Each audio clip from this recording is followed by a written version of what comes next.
नमस्कार मित्रांनो, आत्ताच पॅडी दादा घराच्या बाहेर पडलेले आहेत हे तर आपल्याला माहितीच आहे. तर पॅडी दादाचा इंटरव्ह्यू दर्शना तांबोळे यांनी घेतलेला आहे. या इंटरव्ह्यू मध्ये दादानी त्यांचा अनुभव शेअर केलेला आहे. तर हा व्हिडिओ खूपच मोठा आहे. तर पॅडी दादाचं काय म्हणणं आहे हे मी तुम्हाला शॉर्टकट मध्ये सांगणार आहे आणि या व्हिडिओची मी तुम्हाला थोडक्यात माहिती देणार आहे. दादानी त्या व्हिडिओमध्ये काय काय सांगितलेलं आहे.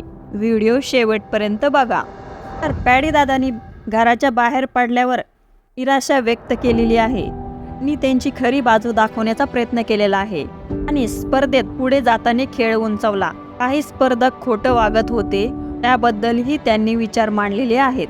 तेच ग्रामीण भागातले सदस्यांचे खेळणं समजल्याबद्दल सांगितले. तिरीस त्यांनी त्या व्यक्त केली अंकिता किंवा सूरज विजेता ठरतील. मित्रांनो, तुमचा आवडता स्पर्धक कोण आहे? पुढील अपडेटसाठी सबस्क्राईब करा. धन्यवाद.